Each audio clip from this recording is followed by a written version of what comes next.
Siziba is standing by. Nompu, a very good morning to you. Give us a sense of expectation from where you are. Thanks very much. Well, it's a hugely anticipated day today, the 26th of February, where the Finance Minister Tito Mboweni is going to be delivering his second budget speech.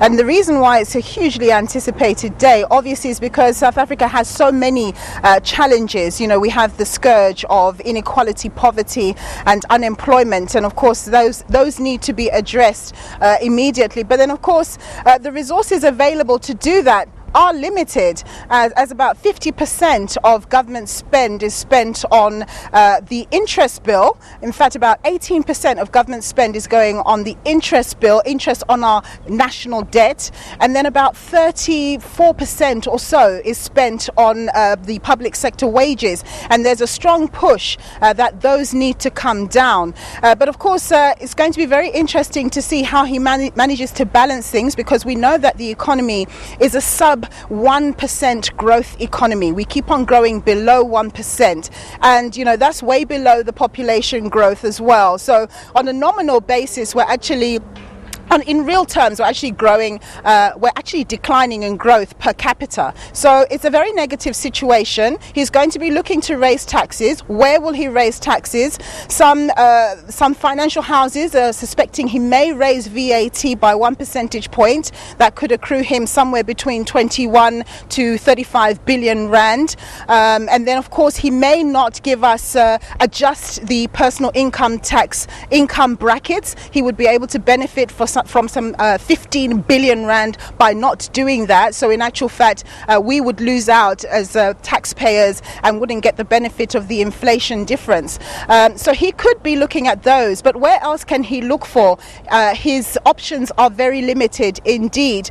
And then of course he's got to cut government expenditure. Where is he going to cut that government expenditure? We've heard that government approached the public sector workers saying, guys, can we perhaps renegotiate this last year of the 3-term wage agreement that is from 2020 to 2021?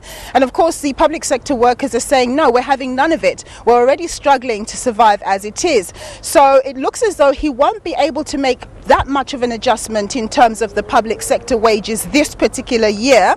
So where will he cut? It's very difficult, because if government cuts too much, then it means that obviously they're not going to be able to deliver much needed services to the community.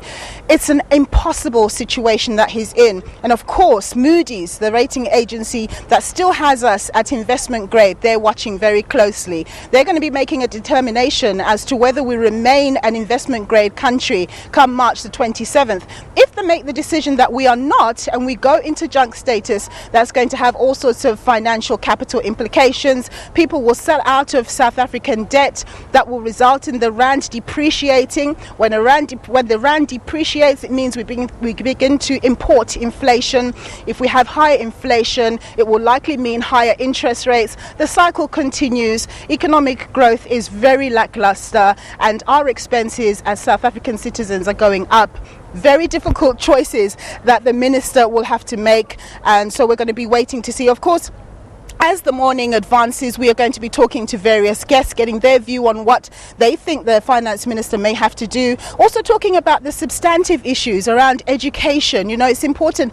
The government spends so much money on education, but the education outcomes are very poor, and yet so much money is spent on it. So perhaps government needs to work on directing that money better, so that teachers are trained better. We're moving towards the 4th industrial revolution. The government made announcements. President Cyril Ramaphosa made an announcement at the SONA that there's going to be investment in coding for youngsters and so on and so forth. Do we have the personnel who will be able to teach our children properly things like coding and so on and so forth? So we'll be having those kind of substantive interviews going forward as well. But I think for now, that's all we have for you. It's very hot here in Cape Town. Yesterday, I understand it was about 40 degrees, but now we're around 34 degrees or so, so it's a bit more pleasant. Over to you in studio. Thank you. My word, that's really, really hot, Nompu. While we have you on the line, predictions are that the minister will announce that the debt to GDP ratio is at about 66%. Now, what I want to ask you is, how is debt to GDP rising when credit rating agencies consider us not a credit-worthy country, one would assume that we are not getting credit lines. I just need to know exactly about Yes, thank you. All right, it seems that Nompu is not there anymore. We'll continue with that conversation later on.